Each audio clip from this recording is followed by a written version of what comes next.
মুশাররফ একটা ইউনিভার্সিটি, তার কাছে আপনি যতক্ষণ থাকবেন শুধু শিখতেই থাকবেন, তার গুণের শেষ নাই।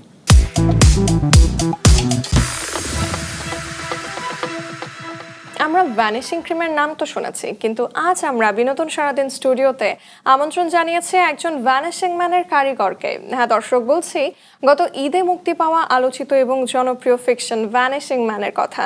প্রায় 1 মাসে যার YouTube view 8 million. Generation Z নিয়ে নির্মিত এই ব্ল্যাক কমেডি ফিকশনের চিত্রনাট্যকার এবং পরিচালক শেখ নাজমুল হুদা ইমনকে আজ আমরা আমাদের বিনোদন সারাদিন স্টুডিওতে আমন্ত্রণ জানিয়েছি। চলুন তার সাথে আড্ডায় ডুব দেই। কেমন আছেন? হ্যাঁ, ভালো আছে। ভ্যানিশিং ম্যান নিয়ে আলাপে ফিরবো। জেনারেশন জেড, যাকে আমরা সহজ বাংলায় বলি, মানে একদম ছোট্ট করে বলি জেনজি, তাদেরকে নিয়ে আপনি প্রথম একটা ফিকশন নির্মাণ করলেন। কোন ভাবনা থেকে মনে হলো যে আসলে জেনজিদেরকে নিয়ে একটা আলাদা করে ফিকশন বা গল্প নিয়ে কাজ করা উচিত? আসলে সব জেনারেশনকে নিয়েই তো গল্প হয়। যেমন আপনি আরবান দর্শকদের জন্য দেখবেন, গ্রামের দর্শকদের জন্য দেখবেন যে টার্গেট করে বানানো হয়। রোমান্টিক দর্শক, যারা রোমান্টিক কাজ পছন্দ করে তাদের কথা। তার জেন জেড একটু অস্থির, এদেরকে মাথায় রেখে আসলে আলাদা করে কখনো কোনো কাজ করা হয়নি, নাটকে অন্তত।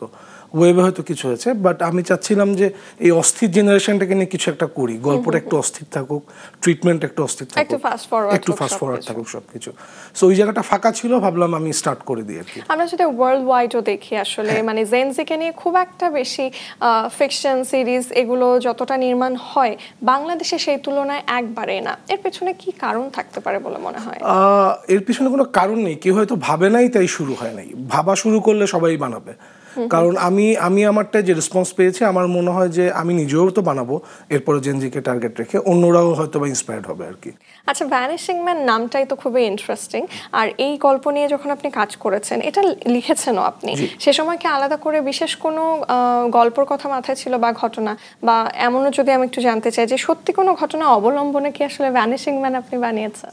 না, সত্যি ঘটনা না, আসলে ভ্যানিশ হয়ে যাওয়া বা এই টাইপের আমি অনেক মুভি অলরেডি দেখে ফেলেছি, অলরেডি হলিউডে দেখেছি, ইন্ডিয়াতেও দেখেছি। সো ওই জায়গা থেকে আমার মনে হচ্ছে যে আমরা আমাদের ফিকশনে ওই টাইপের একটা কাজ করতে পারি। ইন্সপায়ার্ড বলবো না, বাট যেহেতু ভাবনাটা আগে ছিল, পৃথিবীতে দেখে ফেলেছি আমরা, সো আমার কাছে মনে হচ্ছে আমিও একটা করতে পারি। আর স্পেশাল কোনো ভাবনা না, তবে একটা জিনিস বলতে চাই, এই কাজটা আসলে হওয়ার কথা ছিল ওটিটির জন্য, আনফর্চুনেটলি এটা হয় নাই। দেন আমরা ইউটিউবের জন্য পরে কনভার্ট করে ফেলি। আমার মনে হয় যে আমি যে ডার্ক হিউমারটা দেখাতে চাচ্ছি, ওটিটি হয়তো বা ওই ডার্ক হিউমারটা নিতে চায় নাই। ওদের কাছে যেটা মনে হয়েছে, এটা হয়তো বা ওদের যে স্কেল সে তুলনায় একটু বেশি হয়ে যাচ্ছে। সো আমার মনে হয় যেটা, কারণ ওরা আমাকে যে ফিডব্যাক দিয়েছে আমাকে সেটাই মনে হয়েছে। অভিনেতা জিয়াউল হক পলাশ সম্পর্কে তো আসবোই, কারণ উনি এই সময়ের অত্যন্ত মেধাবী এবং অনেক জনপ্রিয় একজন অভিনেতা। আর স্পেশালি আমরা যদি দেখি, তার কিন্তু আলাদা একটা ফ্যান বেসও রয়েছে। আপনি কেন তাকে কাস্ট করলেন? কারণ উনি বলেছিলেন যে গল্পটা তার পছন্দ হওয়ার কারণেই কিন্তু রাজি হয়েছিলেন। এই ওটিটির কথায় আবার আসতে হবে। এটা যখন একটা ওটিটি প্ল্যাটফর্মের জন্য আমরা মোটামুটি শিওর হয়ে যাই যে বানাবো, তখন আমরা পলাশকে চাচ্ছিলাম এটার জন্য। তো সেটাও 2 বছর আগের কথা, 2 থেকে 2.5 বছর আগের কথা। পরে এটা কনভার্ট হয়ে যখন ইউটিউবে চলে আসে, আমি পলাশকে আবার বললাম, পলাশ আগেই চুজ করা ছিল। কারণটা হচ্ছে, যদি আমি ওটিটির কথা যদি চিন্তা করি যে কেন ওকে নিয়েছিলাম, টার্গেট করেছিলাম, বিকজ আমি চাচ্ছিলাম এমন একজন মানুষকে যে আসলে প্রথাগতভাবে নায়ক না, অভিনেতা। সো পলাশের ভিতরে আমি ওই ব্যাপারটা পেয়েছি, যার প্রচুর জনপ্রিয়তা আছে, আবার সে নায়ক না সেই অর্থে আর কি। সো আমি চাচ্ছিলাম একজন অভিনেতা, সে এখানে দুষ্টামিটা করুক, আসলে যাকে নতুনভাবে আবিষ্কার করার একটা সুযোগ থাকবে। এই কারণে পলাশ ওটিটি থেকে ইউটিউবে ওকে রাজি করাতে আমার একটু কষ্টই হয়েছে, কারণ ও টিমের বাইরে খুব কম কাজ করে, আমাদের একটু সময় লেগেছে ওকে রাজি করাতে, বাট ফাইনালি হ্যাঁ হয়েছে। আপনি কোথাও একটা বলেছেন যে ডার্ক কমেডি ঘরানার এই নাটকটা বা এই কন্টেন্টটা কেউ যেন আসলে ফ্যামিলিকে নিয়ে সাথে নিয়ে না দেখে, তারা যেন বন্ধু বান্ধব মানে কাছের মানুষদের নিয়ে দেখে। এর পিছনে কি কারণ রয়েছে? যেহেতু ডার্ক কমেডি, এখানে অনেক স্পর্শকাতর বিষয় আছে বা অনেক বিষয় আছে যেটা আসলে আমার, যেহেতু জেন জেডকে টার্গেট করে বানানো, আমার বাবা হয়তো এটা দেখে কমফোর্ট ফিল করবেন, এটা আমি খুব ভালো করেই জানি। সো আমি চাই না যে তারা এটা আসুক।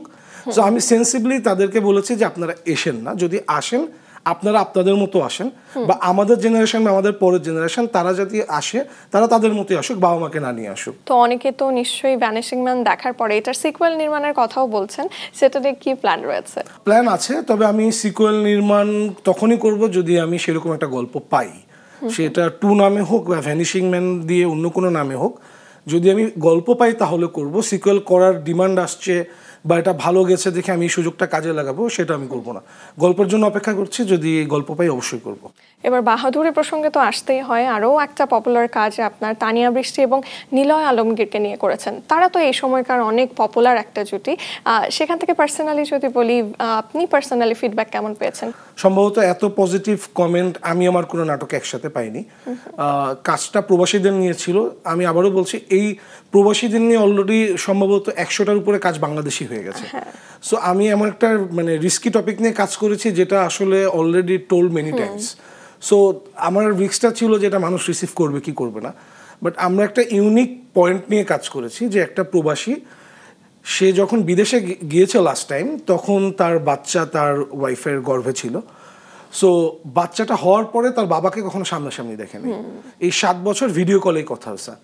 7 বছর পর সে যখন দেশে আসে, বাবা লাইভ করছে উঠানে, নিজের মেয়েকে লাইভে দেখাচ্ছে যে আমার মেয়ের সাথে আমার প্রথম দেখা হবে, সারা পৃথিবীকে দেখাচ্ছে। সে যখন তার মেয়েকে ডাক দেয় যে আমি তোমার বাবা, মেয়ে তখন উত্তর দেয় আমি আপনাকে চিনতে পারছি না। সো এই টপিকটা নিয়ে বেসিক্যালি গল্পটা। আমি যেটা ফিডব্যাক পেয়েছি যে আমি না এটা কল্পনা থেকে করেছিলাম যে আসলেই মনে হয় সন্তানদের সাথে বাবাদের এই ডিসটেন্স তৈরি হয়, এটা বাস্তব। বাস্তব। আমি কমেন্টে গিয়ে আমি দেখেছি যে না, এটা বাস্তব। প্রচুর কমেন্ট পেয়েছি আমি। তানিয়া বৃষ্টি এবং নিলয় আলমগীর এই সময়কার অন্যতম পপুলারেস্ট জুটি, তাদেরকে কেন কাস্ট করলেন? পপুলার বলেই আপনি যেটা বলে দিলেন। আর কি মনে হয় তারা কেন এত পপুলার? পপুলার কারণ দর্শকের পালস বুঝতে পারে, অভিনয় ভালো করে। অবভিয়াসলি অভিনয় ভালো করতে হবে আপনাকে। আর আমি নীলভের সাথে কাজ করে যেটা দেখেছি, তিনি দর্শকের পালস খুব ভালো বুঝতে পারে। নীলভের সাথে একটা মজার ঘটনা আছে আমার এই নাটকে, আমি একটু বলতে চাই। সেটা হচ্ছে আমাদের একটা প্রায় 6 মিনিটের একটা সিকোয়েন্স ছিল, লাস্ট সিকোয়েন্স। তো নিলয় ভাই আসলে 3-4 পৃষ্ঠার একটা সিকোয়েন্স দেখে প্রথমে একটু ঘাবড়ে যায় না, আমি বলবো একটু বিরক্তই হয়, এত বড় সিকোয়েন্স কেন আসলে। তো ওনার কোয়ার্টিস্টদের ক্লোজগুলো আমরা যখন নিচ্ছি, উনি কাউন্টার দিচ্ছে এই সেট থেকে। অনেক আর্টিস্ট ছিল, তো উনি 3 বার এটার কাউন্টার দেয়। দেওয়ার পরে যখন ওনার ইয়াটা আসে, ক্লোজটা আসে, তখন তিনি একবারে পুরোটা দিয়ে দেয়। আমি বললাম ভাই আপনি মনে একটু অসন্তুষ্ট ছিলেন শুরুতে, দেখলাম। বলে কাউন্টার দিতে গিয়ে দেখলাম ভাই আপনি যে কটা পয়েন্ট উল্লেখ করেছেন এত লজিক্যাল অ্যান্ড ভ্যালিড যে আমার আসলে এখানে রাগ করে থাকার কোনো অপশন নাই। সো আমি একটা দাড়ি কমাও চেঞ্জ করিনি, আপনি যেভাবে লিখেছেন আমি ওইভাবেই দিয়েছি। সো এটা আমার জন্য একটা বড় মানে আমি বলবো পাওয়া ছিল। বঙ্গবিডিতে আপনার একটা কাজ আমরা সাম্প্রতিক সময়ে দেখতে পাচ্ছি, সেটা নিয়ে একটু শুনবো। কুলেজের কথা বলছেন? হ্যাঁ, কুলেজের সিজন 1টা 2022 সালে গিয়েছিল এবং এটা খুব ভালো গিয়েছিল।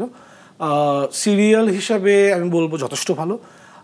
সিজন 2 অলরেডি প্রসেসে, পাইপলাইনে আছে। হয়তো বা নেক্সট মান্থে সেপ্টেম্বরে যতদূর আমি বুঝতে পারছি সিজন 2টা আসছে। এবং এটাও জেনজির জন্য নির্মিত নাটক, বাট আমরা যখন সিজন 1 করি তখন এটাকে জেনজির জন্য ব্র্যান্ডিং করিনি, বাট দিস টাইম আমি শিওর যে এটা জেনজির জন্য। সো আমরা এটাকে ব্র্যান্ডিং করবো হবে যে জেনজির জন্য বাংলাদেশের প্রথম সিরিজ। হোপফুলি সিজন 1-এর মতো দর্শক পছন্দ করবে। নিশ্চয়ই। অ্যাজ এ ডিরেক্টর আপনি দর্শকদের মাঝে বেশ কিন্তু সমাদৃত, কিন্তু দর্শকরা যতটা এক্সপেক্ট করে সেই তুলনায় আপনি কাজ বড্ড কম করেন। এইটা নিয়ে কিন্তু একটা অভিযোগ, অনুযোগ এবং অভিমানও আছে দর্শকদের মনে। এত কম কাজ কেন করা হয়?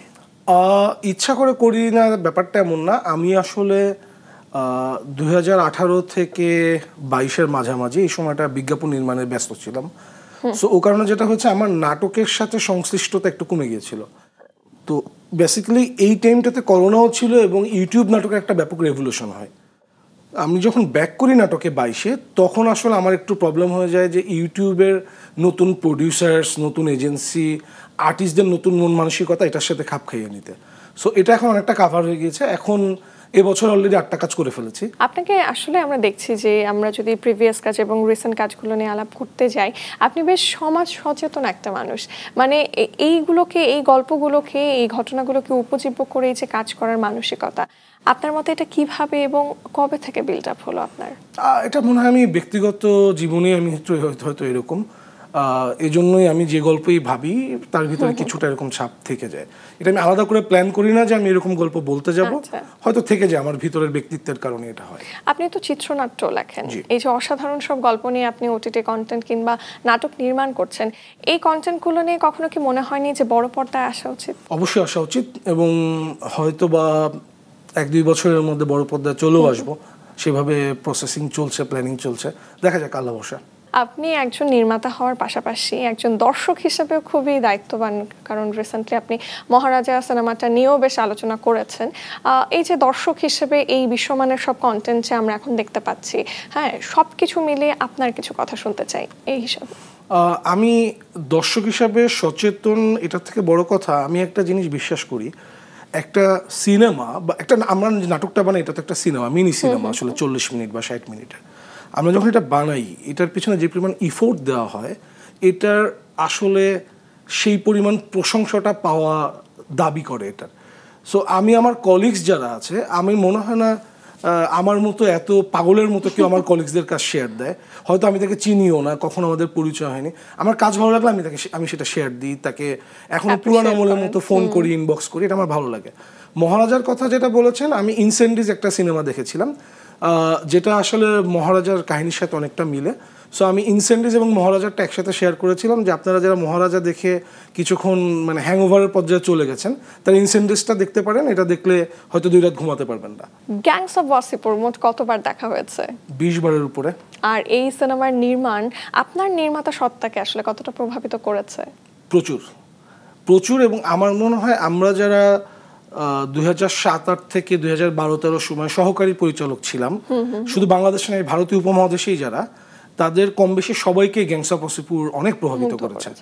কারণ এত লো বাজেটে এত হাই কোয়ালিটি প্রোডাকশন এবং এত ডিটেল কাজ করা যে যায়, এটা আমাদেরকে ইন্সপায়ার করেছে অনুরাগ কাশ্যপ। সো আমার মনে হয় যে এটা আমার না, আমাদের জেনারেশন অলমোস্ট সবাইকে এটা ইন্সপায়ার করেছে।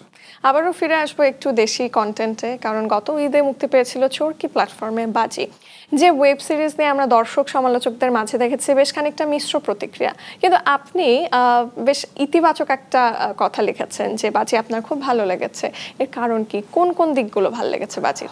অত ডিটেল আমি বলতে পারবো না, কারণ 1-1.5 মাস আগে দেখেছি, বাট ভালো লেগেছে যেটা সেটা হচ্ছে যে কেউ স্পোর্টস জনরা নিয়ে কাজ করছে, this is very appreciating. So আমি নির্দ্বিধায় চোখ মুখ বন্ধ করে আমি অ্যাপ্রিসিয়েট করেছি। আমার ভালো লেগেছে, যদিও খারাপ লাগেনি, ভালো লেগেছে, অ্যাপ্রিসিয়েট করেছি। এবার আপনাকে ঝটপট কিছু প্রশ্ন করব, চটপট উত্তর দিতে হবে। শেখ নাজমুল হুদা ইমন একজন সেলফ মেড পারসন। কখন মনে হয় জীবন অনেক বেশি সুন্দর? সকালে ঘুম থেকে উঠলে। কখন ভ্যানিশিং ম্যান হয়ে যেতে ইচ্ছে করে? মাঝে মাঝেই, যখন আসলে প্রচুর স্ট্রাগল করতে হয় তখন। জীবন থেকে কোন জিনিসটা ভ্যানিশ করে দিতে চান? অবশ্যই কষ্টগুলো। আপনি বাহাদুরি করেন কি নিয়ে? বাহাদুরি করি কারণ আমি একজন স্পষ্টভাষী মানুষ। এখানে তো কোনো ভুল ছিল না, এই নাটকের পরিচালক হিসেবে বলুন আপনার জীবনের সবচেয়ে বড় ভুল কি? অনেক দেরিতে মিডিয়া ইন্ডাস্ট্রিতে আসা। জিয়াউল হক পলাশের একটা সিক্রেট বলুন। পলাশ খুব ভালো গান গায়। সাফা কবিরের কাছে একটা প্রশ্ন করুন। সাফা, তুমি হোয়াটসঅ্যাপে আরো ফ্রিকোয়েন্টলি কেন রিপ্লাই দাও না? মোশাররফ করিমের 3টি গুণ বলুন। মোশাররফ একটা ইউনিভার্সিটি, তার কাছে আপনি যতক্ষণ থাকবেন শুধু শিখতেই থাকবেন, তার গুণের শেষ নাই। তানজিকা আমিনকে যে কথাটা এখনো বলা হয়নি। তানজিকা, তুমি অনেক ভালো অ্যাক্টিং করো, আমার মনে হয় তোমাকে আরো বেশি কাজ করা উচিত। আপনার প্রিয় 5 জন ফুটবল খেলোয়াড়ের নাম বলুন। Messi, Ronaldinho, Cristiano Ronaldo, Xavi, Iniesta. আর্জেন্টিনায় যে 4বার শিরোপা পেল, এটা নিয়ে কি বলবেন? আমি আসলে আর্জেন্টিনার খুব উন্মাদ ফ্যান। 4বার তারা শিরোপা পেয়েছে, আমার মনে হয় আরো 4বার অপেক্ষা করছে, যে টিম আমরা দেখতে পাচ্ছি আরো 4বার অপেক্ষা করছে। নিশ্চয়ই। আপনার সাথে কথা বলে খুব ভালো লাগলো, আর বিনোদন সারাদিনকে সময় দেওয়ার জন্য অনেক অনেক ধন্যবাদ। আপনাকে ধন্যবাদ।